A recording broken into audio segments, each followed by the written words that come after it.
So today I'm joined by the really amazing Álvaro Enrigue, Sonia Guiñansaca, and jahan.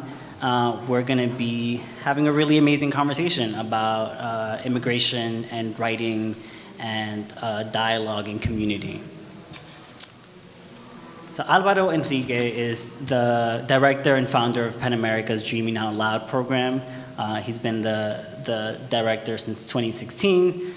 His work has appeared in the New York Times, El País, The Believer, Letras Libres, the New York Review of Books, and the London Review of Books, among others. He's the author of 5 novels, 2 books of short stories, and 1 book of literary criticism. He currently serves on the faculty of the MFA in Creative Writing for Writers of Spanish program at Hofstra University. Enrique was born in Mexico and lives in New York City. Sonia is an internationally acclaimed poet, cultural strategist, and activist who was born in Ecuador at the age of 5, migrated to the United States to reunite with their parents in New York. They have been awarded residencies and fellowships from Voices of Our Nation, Arts Foundation, i.e. VONA, Poetry Foundation, and the Hemispheric Institute for Performance and Politics, among others. Sonia self-published a debut chapbook, Nostalgia and Borders, and contributed to the new edition of the Colonize This anthology, and This Is Not a Gun. They are the co-editors of the recent Migrant anthology, Somewhere We Are Human, which is this beautiful book with this beautiful cover.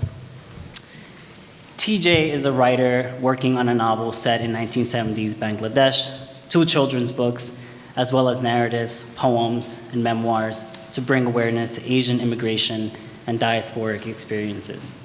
Their work has been published in The Margins, the Gagosian Quarterly, Guernica, PEN America's Dreaming Out Loud anthologies, Exposition Review, and more.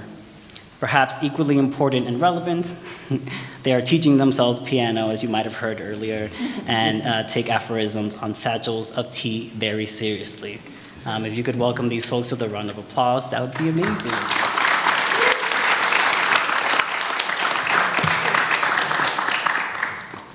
All right, so I want to start by talking about the writing practice. I feel like often when writers are invited to talk about how their work intersects with very important issues in society, we often forget to talk about the writing itself. So I'm wondering, and we can start wherever you think it makes sense, how does being an immigrant writer impact your writing practices, from the themes that you explore to the kinds of people that you write with or collaborate with, to the publication of the pieces themselves? Sonia, do you want to start us off first? Oh my God. Put me on the spot. Hi everyone, how's everyone doing today? We're good? And if you're not doing good, it's okay, I'm not doing good either. It's been a hard, year, decade, centuries, so it's all good. Thank you so much for moderating this incredible panel. This is my first time also meeting one of our contributors from the book, so I'm just stoked. And to your question, I think for me, as an immigrant writer, it's been, I guess I'll start here. As being a working class migrant writer, queer person, it is hard to make space and have the resources to dive into my creative practice. It's been a hustle, and it's been unapologetically trying to make that space available for myself. And so I try to make as much space and time to write, and also living at these intersections, I often find myself also having to pause and reflect and try to survive and heal. And so that also takes a big chunk of my life, since we're in this country that just, that brings up a lot of violence towards BIPOC, migrant folks, queer, trans folks. And so the process of being a writer, it's me trying to make time for that, but also survive.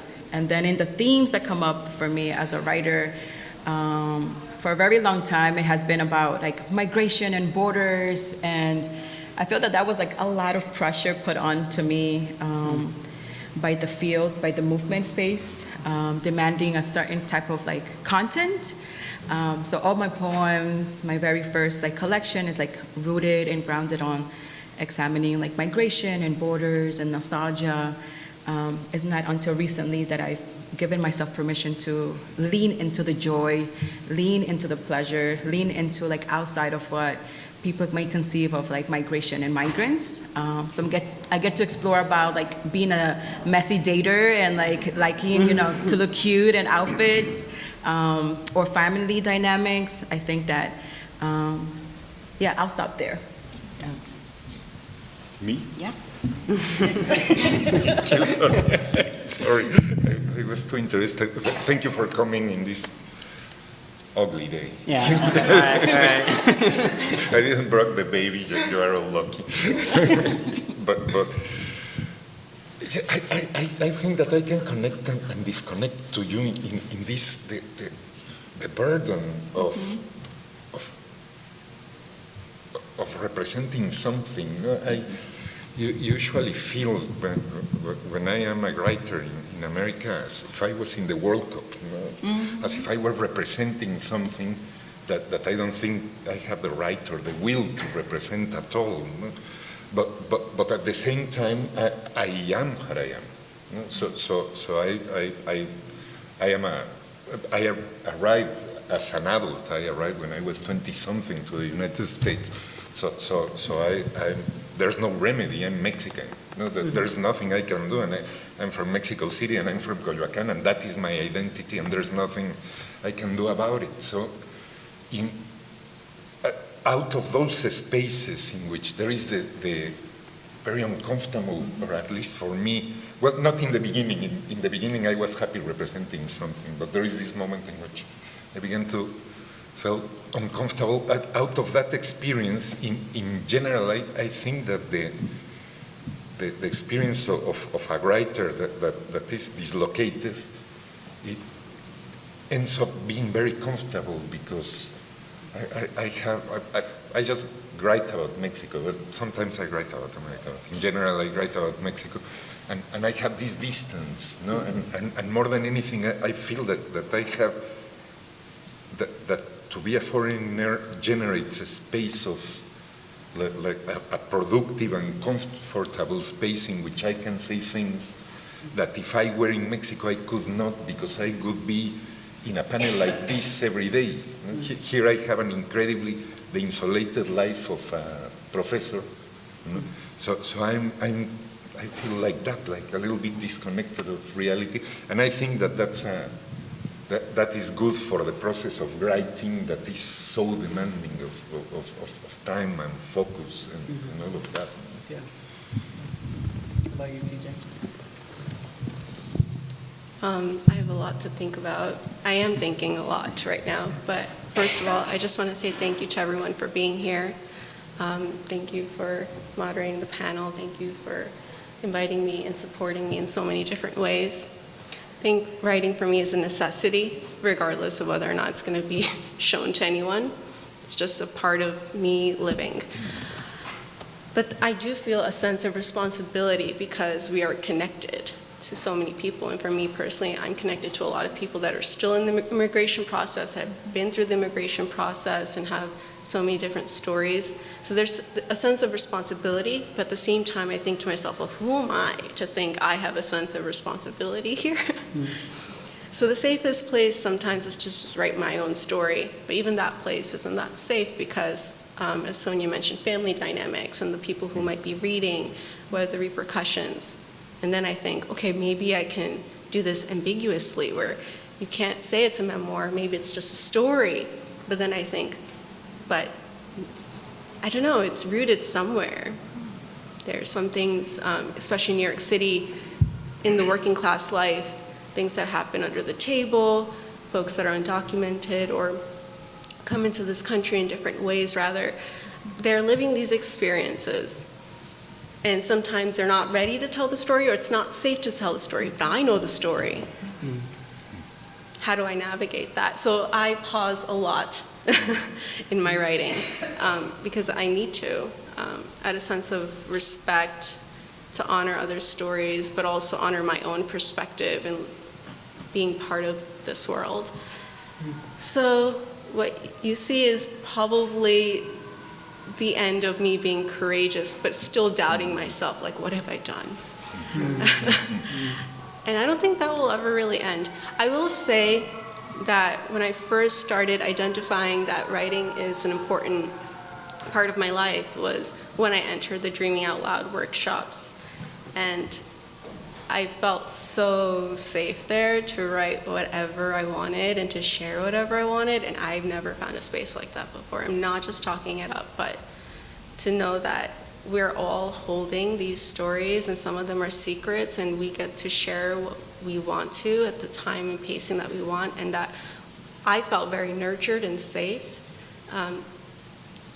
And I think it's been 3 years now since I entered that Dreaming Out Loud space through PEN America.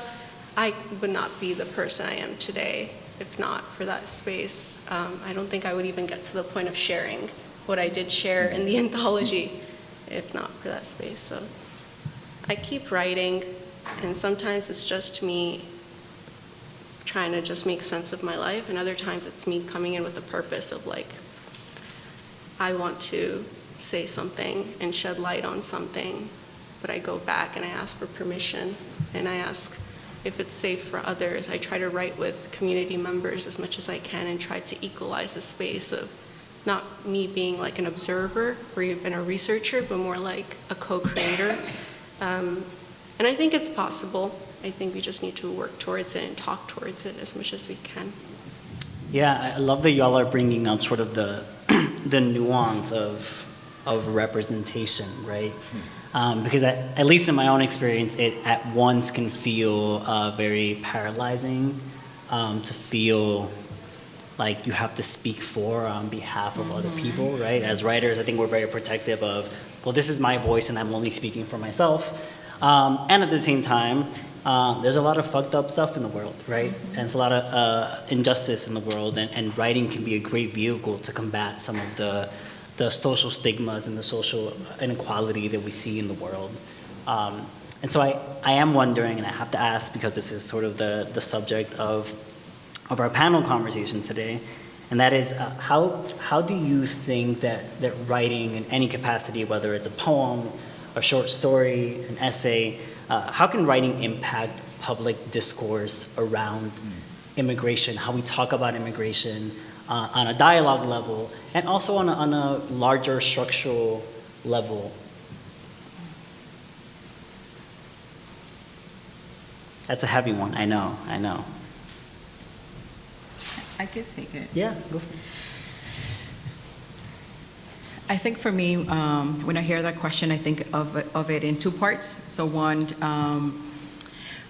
what does like writing do for the community itself, or where these writers are coming from, which is like for ourselves to feel reflected, for us to heal, for us to like talk to each other, to process or to reflect, to make room for each other, and just have our own like space, and then thinking about like how does that impact like public larger discourse. Is that I wholeheartedly believe that like culture, arts and culture impact the way the policy and legislation comes about, right? Like where we are able to move hearts and minds, where we are able to like shift discourse, it starts in the culture. It's in the things that we read, the music that we hear, the clothes that we wear, where we worship, it's the food that we eat. And so in these spaces where we are like grappling with ourselves, like with our hearts and our minds and like our connections to stories and people, that's where we start. And then that impacts policy. And I always also say that the culture can't exist without the policy work, right? They complement each other. And so when we're thinking of like shifting immigration policy, or we were thinking about shifting like climate discourse or reproductive justice, like it starts in these stories. It starts in putting a face to these themes. It's not just the data. It is not just like talking points. It is our communities, is these people, it's stories, and so I feel like they're in conversation We can never get policy change or any like shift in policy without the shifts and the changes that are happening in culture. That's why artists and cultural workers are so critical. Like we are pushing not just reactionary language, but we're pushing like the visionary language of like, what would it look like for us to have like a world without borders or prison systems or detention centers. And so that's like, I feel like that engages like the policy work. Yeah. I don't know, like anything, but I think that it makes a line, you know, it marks it. To just add that writing is always political, I think, always. There's no way to, this is not my idea, it's Laclau's idea, an Argentinian philosopher, but your supermarket list is a political document. No? I can see for whom you vote if I read your supermarket list.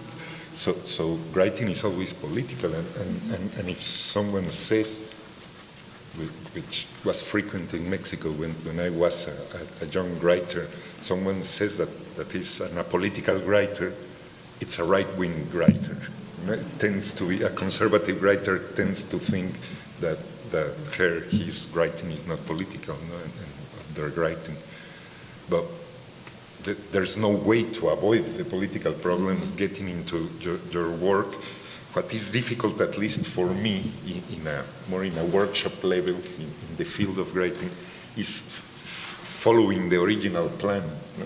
I always begin writing thinking that I will complain about something, and I end up complaining about another thing.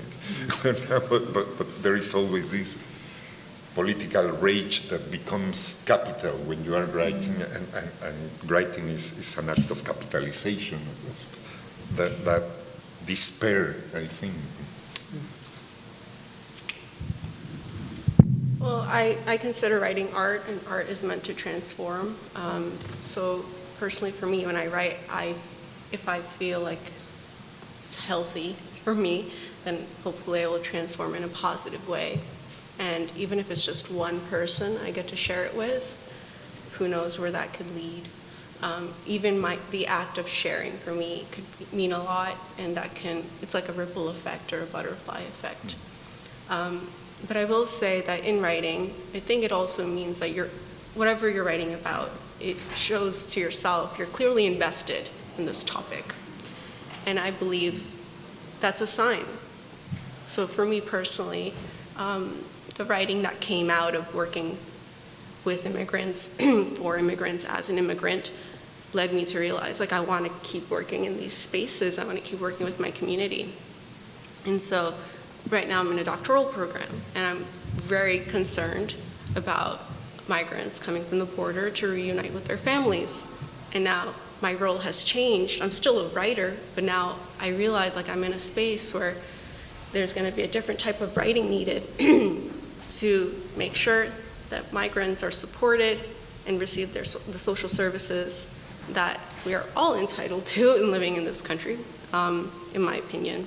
Again, writing is political, everything's political, right? Wearing a lot on my sleeve right now. But it's because I'm so invested that I'm going to continue down this path. And I believe there's a synergy there, there's a synthesis. My creative writing informs my research writing, I don't know, academic writing, I suppose. And that's not going to stop, that's going to inform each other, but the end goal is pretty much the same.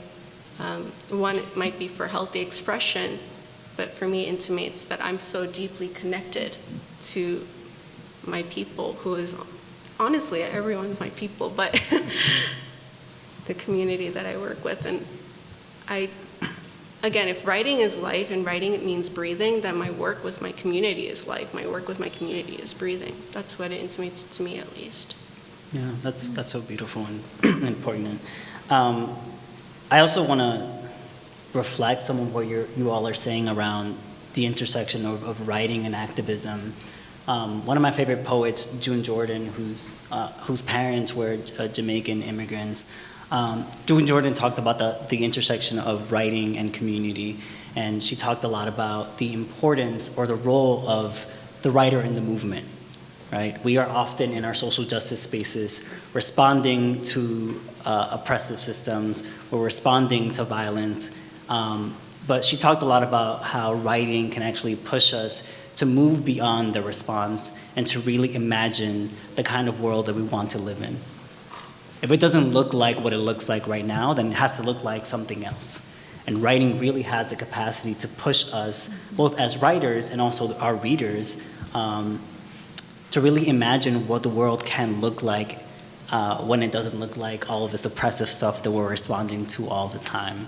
I also want to bring up what you all are highlighting around community and the importance of community.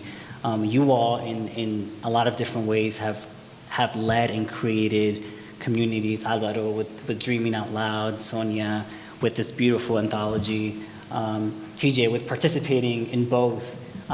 I'm curious to hear about some of the challenges that you all have faced in trying to create community for migrant writers. And then equally some of the triumphs, some of the things that have gone really well, the really exceptional things that you've seen come out of these community spaces that you all have either created or been a part of.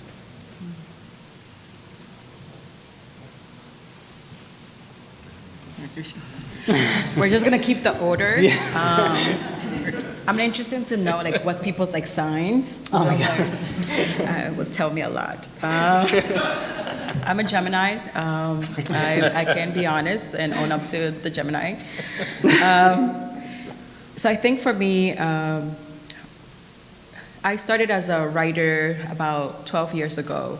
I was super grateful to all the incredible English professors and teachers who, in middle school and high school, who just gave me space to just like get lost in the books.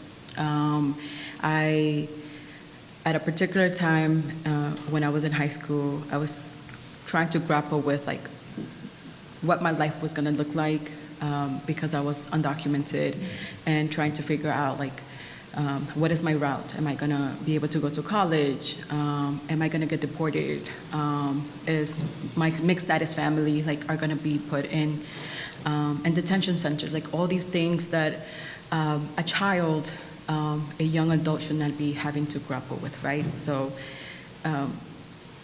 I enter writing as a way to want to tell my story, and it was in my journals. It was not public. And when I wanted to go into writing spaces, creative writing spaces, there weren't many safe spaces for undocumented writers. And I'm thinking of, like, this is 2008, 2009, there weren't any, and that I had access to, or that were led by other people that looked like me that have similar stories. And so it came out of that necessity for me to create those spaces. And so I, along with other undocumented writers who we didn't call ourselves writers, we just like, we want to write poems on a Saturday, on the first Saturday of the month. And we called it Dreaming in Ink.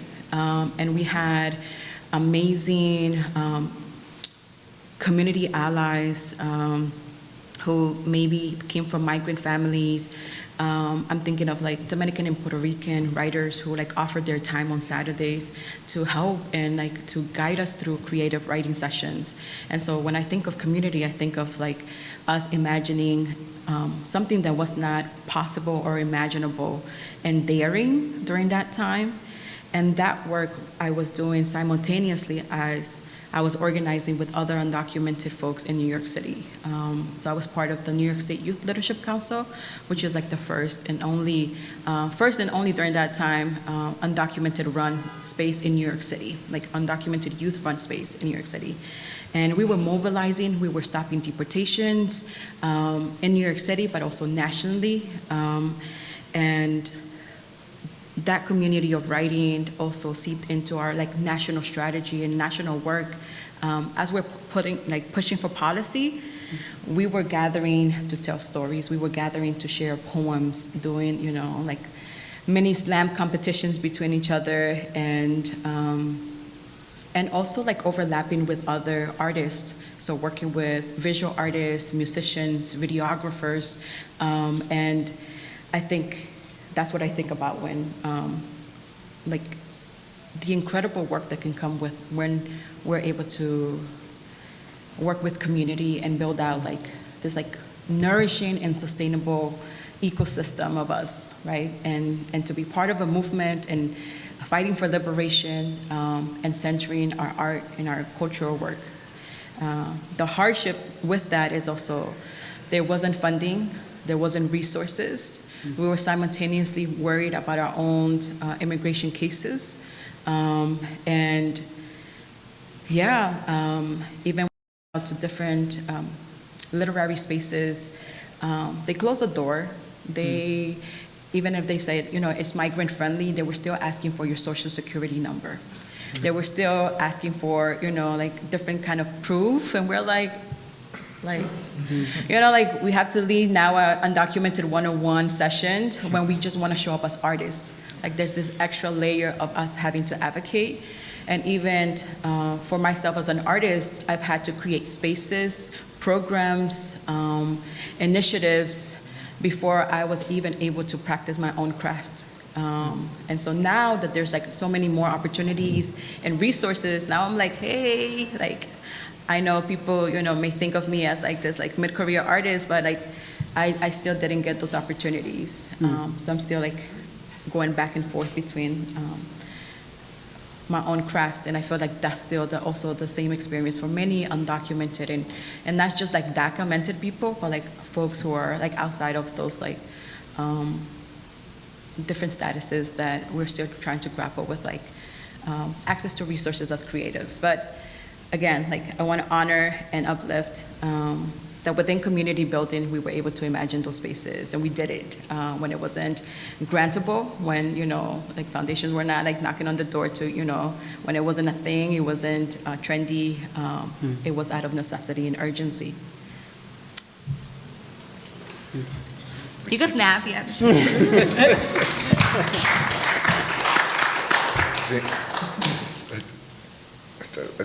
I think that the person who writes is a person that thinks very slow. I am a very slow thinker in general. So I'm still pulled in what you were saying. And then between this thing that you said, between reactive and visionary language, I wish we could talk about that forever. You know, the notion of visionary, of literary writing as visionary writing. There's a big door there, so it's a little bit difficult for me to focus because I'm like between these two super interesting ideas. I could speak in an experiential way about this. And when we were organizing the Dreaming Out Loud workshop, like 6 years ago or 5 years, I don't know, it was a lot of years ago, we didn't have idea of what we were doing. We really didn't have idea. We had many different ideas. The idea was, it was organized originally for an event in the Penn World Voices Festival. That's how frivolous it was. And the idea was to organize a workshop in which migrants could have an opinion, you know, because there was this very ugly thing happening in the border, and we didn't know how to deal with it. So we came with this idea of working with dreamers, and I'm like 100 years older than everybody in the room, and I'm a Gen Xer. I think that's what I am in English. And so I come from, and I grew up in Mexico City when Mexico City was under a National Socialist regime, the National Revolutionary regime of Mexico that began in 1921, and then in the year 2000. I grew up in the 70s there, you know, which is like toxic land. Everything was toxic and everything was like. So I came from that world. And I was like competing as a writer in this incredibly difficult city. And then this opportunity comes, to make a little island of creative space that will be out of the currents of like big publishing in New York. Everything is like too big for a writer in New York. I have that feeling that everything is completely blown out of proportion in this town that I love too. But nevertheless, how to produce a space, there was not even then the language. We didn't have the concept of safe space. It was like, how do we make a space where people feel that they can talk? Everybody says this thing about everything, but in this case, for me, it's real. Who really learned in those first workshops was me, because we didn't have the tools to generate a space in which there, for example, that was not competitive. If anyone has made an MFA in America, it's just brutal. It's like swimming in the Olympics. It's like it's awful.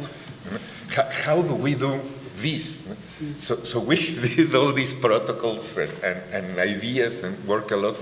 And at the end, when the first cohort of young writers arrived, it was incredibly easy because we were all somehow in the same circumstance. So little by little, after a few sessions, everybody was beginning to feel comfortable speaking, and because the idea was to never have any vertical action in the workshop. That was it. But this, I'm sorry about the slow thinking, but what matters is the next step, that there was this formal workshop that happened before the festival, ended up in the festival. The first reading was in the New York Poets Cafe. Donald Trump had just announced his candidacy, saying that I am a rapist and a drug dealer and as a Mexican. So there was certain electricity there. So we are writing, and then we arrive to the reading, and there is the moms in the audience, and there is like 2 or 3 disoriented Americans that who knows why go to see our reading. It was like the last event of the festival, so it was really late. All the stars had left the town, and we were there, and there was certain electricity. And it finishes, and it's like, well, let's go have dinner. Yeah, so we went to Katz to eat, and once we are eating, some of the young writers, Amalia, says, and what we do next Friday? It's like, it's fine, no, it was great, but now what happens next Friday? And she was like, I don't have a social life. And I was like, I don't have a social life either, I'm a dad. So we began to meet on Fridays with the incredible generosity of Penn. They would open to us the door at 4, this thing of getting the spaces, feeling safe in the space. And we would work there from 4 to 6, and then we would close the office, right? We would like clean the trash cans and close the office. And it was there where I think the real miracle happened in that space that was completely deinstitutionalized, because it was just a group of people who was trying to write and say things and that had certain anger, some terror. What you were saying, let me announce that it just gets worse and worse. And I'm more insecure every minute that happens. It never improves. But this was an incredibly open space to which the people flow. But people just arrived. In the beginning, it was only young people because this was organized with CUNY. But then on Fridays, this lady from Afghanistan arrived, and she was writing an autobiography that was, by the way, fantastic. I hope she finished it. There was these two friends who were one Russian and one Ukrainian. I would love to know what happened with that friendship now. I'm sure they are being friends. But people began to flow, and it was like that, a completely disorganized, completely no-institutional. We had that beautiful space that was the office of Penn. But I think that what produced that space of comfort, in which we lose so much time writing protocols, etc., was that we were in some sort of bubble that was voluntary. The email was always, I will be there at 4 if anyone wants to arrive, and people arrived. And I think that it worked very well. That with the quarantine, things have become complicated, but I think that the less rules, the better. Yeah. That's the only thing that I would say. Yeah. All of that just to say that. PJ, can you speak from your experience on the other sort of as? Yes, definitely. I really appreciated that the space was open-ended in so many different ways. You didn't know when it was going to end, so you just kept showing up. And that's what I really appreciated, because I think Álvaro mentioned, like, a lot of times when you even think about writing, Sonia mentioned this too, there's these ideas of like, I have to enter this program, I have to like be part of an institution, I need funding, I need this in order to show myself that, okay, I am a writer, or I am writing, and I have the support to do that. When honestly, I'm sure every single person in this room is a writer, and you don't need anyone or anything to tell you that. And not that you need to even put the label on yourself. It's just you are being. That's how I think of it. So I appreciated the space because you just show up. It's okay, however you are. It didn't feel like I had to meet a deadline. It didn't feel like I was fitting into this cookie cutter workshop mold that sometimes things go in. It was amorphous, it was improving and evolving, and all you had to do was show up, and I really appreciated that because I think real growth happens there. In Jamaica, Queens, there's this place in front of Queens, I think Family Court. No, is it Civil Court? It's one of the courts. And there are these stumps out in front of the courts, and each stump has like a name of a place in Queens, like Bayside, Elmhurst. And this community is mostly immigrants from all sorts of places, Bangladesh, Colombia, Mexico, like you name it. But everyone shows up there. No one tells them to show up there. Like they're just there with their kids, playing soccer, with their bikes. They're getting dollar coffee across the street from the Colombian bakery. There's a Starbucks there. It's okay. It is what it is at this point. That's the first Starbucks in Jamaica, I think. But the point is, these spaces exist right now. They're available. People know they're there. They know they're going to see someone they know there.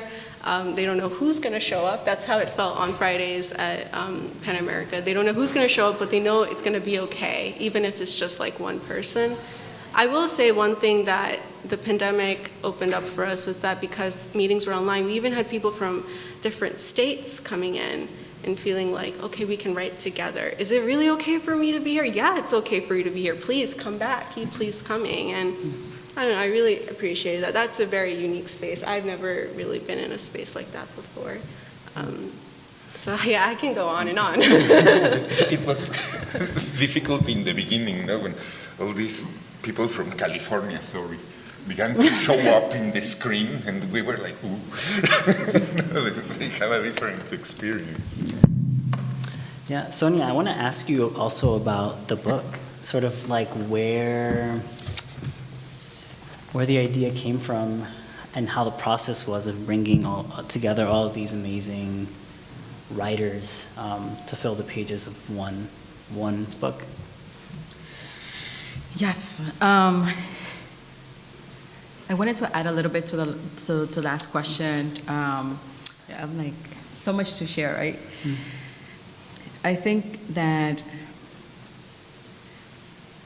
it's important for me to name that where we are now, like in the arts and culture or politically, it's a buildup from like the sanctuary movements, from work that was being done in the South, like Black organizers, people who are working for queer and trans and like liberation. Like that has allowed us to show up in this particular place where we are at now organizing, and for many of these like spaces to exist. And so I don't want to erase that undocumented like organizers, undocumented creatives, like I want to say like more than a decade ago, we're being unapologetically, we're being unafraid, we're being like, just like taking up the space and putting out very daringly like the spaces that we needed to do politically and culturally, which allowed us to now to like envision more programs and to shift the trajectory of like how many like arts and culture spaces and like imagine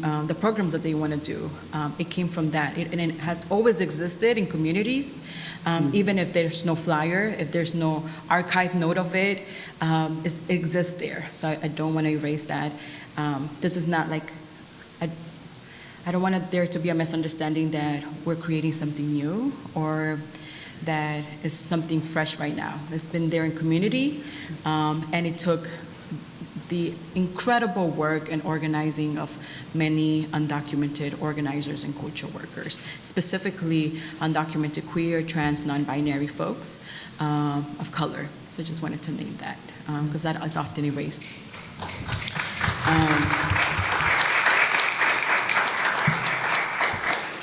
For Somewhere We Are Human, the anthology, switching conversations now,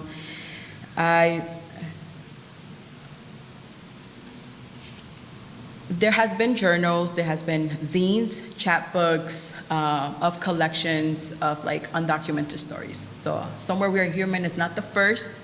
There's also like the anthology as well. Like there's so many like incredible pieces of work, collections that are out there.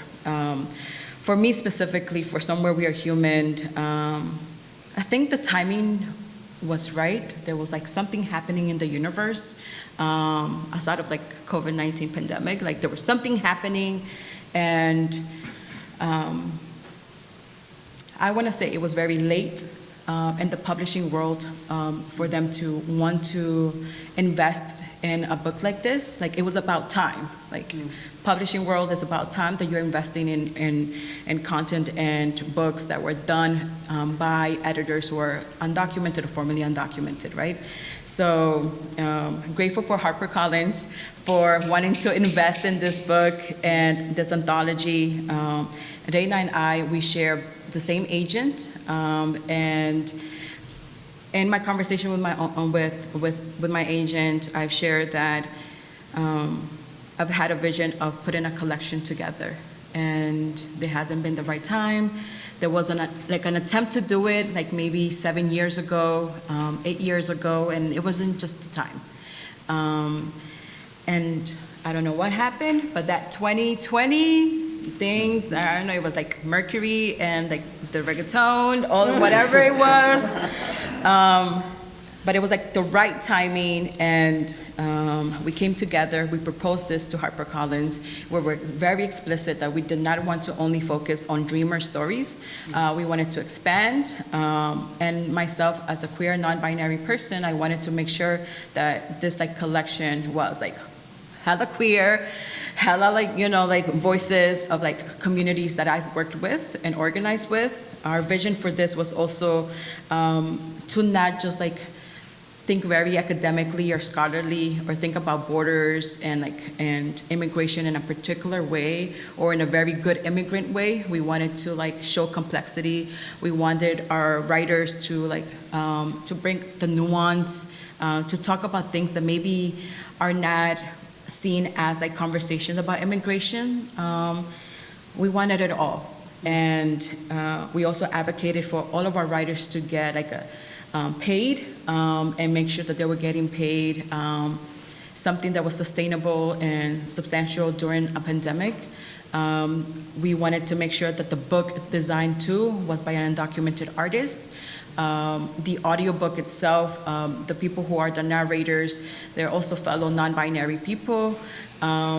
What else I can say? And the Spanish translation of it that comes out in January, we also wanted to make sure that we were including a range of Spanish, like dialect of people, not just from like Mexico, but people who were coming from like the Dominican Republic and who were not gonna change the text. We wanted to honor like every person's like connection to their homeland and their language in the ways that they wanted to be seen. So yeah, this book happened during the pandemic. We had an open submission process too, where we had over 100 submissions. We were so grateful and so honored that people took the time, because we knew it was a hard time. There were many of our writers who had lost people, people who that themselves also had COVID, who were dealing with their own immigration process simultaneously. There were writers who had to pull out, and we had to make a conscious effort, a decision to ensure their safety. They had to pull it out. Like, all of this was from a place of love and care and intention. And I would have never imagined this being at Barnes and Nobles. And to see like my grandfather like walk in and get one. And also, not to say like our local bookstores are not important, right? Like, these zines and books have existed and continue to exist and now it's a little bit out there of reach for other folks who may not have like the luck to have a radical bookstore in their community. So yeah, that's Somewhere We Are Human. As an editor, it was hard. I had to get a lot of therapy sessions. I was telling my therapist, I was like, we need to talk. And also as a contributor myself, it took a time for me to come up with the right poems. And the title itself came from one of my poems, Somewhere We Are Human, because we wanted to honor that even if there's like fucked up country, whatever politician thinks that you're not human, they call you illegal, or whatever it is, that like, no, we exist somewhere. We exist everywhere. We're human. We have nicknames. We are loved. We have families. We have, like this like trajectory of being human, even if you may not see it. Like, somewhere we are human. Yeah, and I got to co-edit this with Reina Grande, and that was a Virgo and a Gemini, putting this together. So it was like a bunch of Google Docs and FaceTimes, and we were so honored and lucky to have like contributors like TJ, like who just like contributed incredible pieces, and like poems that on page you're just like taken aback. So I hope when you grab a copy, that you take the time to go through each story, because it does need like for you to take time and breaks. But it was an effort of love, and I hope this is not the last anthology that comes out. And I hope more of our undocumented writers get the investment and the resources, because if anything, this shows you that our creative community, our migrant creative community is out there, and we've been doing it. So we're just waiting for you to get finally get on board. Yeah. Like, I want to ask one last question. We have 1 minute left. I want to end on something Can I say just one thing? Yes. We saw it from the other side, right? Hannah is around there. We saw it from the other side, and there were always, in our tiny little workshop, in a corner of the world, on Friday nights, there were these rumors about books. There is this magazine that is publishing people, and this arrived like a tsunami. It was like Madonna is going to show in the room. It felt like a project with a great start in the beginning, and there it is. That's all. thank you. Really. Yeah, we prefer the metaphor of Beyonce in this room. I want to end on joy, because I think often people who are marginalized in multiplicity of ways are often reduced to writing about oppression. Here's my oppression narrative, so that you can see that I'm a human being. So I want to end on joy, to ask you all individually how, where you find joy in your writing practice. We can start this way, maybe. So, TJ, do you want to go I'm a first? little parched. I'm like been talking, but yeah. And we do have 1 minute left, so this is a lightning round. 2 sentences. I'm just grateful every day that I get to be in front of a page and maybe one day share it with folks. Like, this moment right now is very joyful for me. I never thought I would be here. So thank you, everyone, for being part of this experience with me.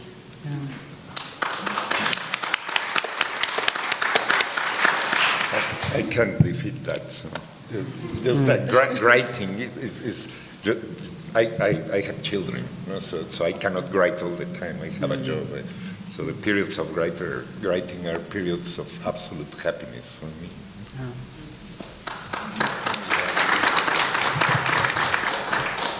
I find joy in the collaborations I get to do with other visual artists. Like we just do like amazing badass work. So other like migrant writers, migrant visual artists, filmmakers, that collaboration and that effort of like just creating things in multi-dimensional ways. I feel like that brings me joy. So we're not just sticking to the page, but we are like all senses, like all elements. That brings me joy. Thank you.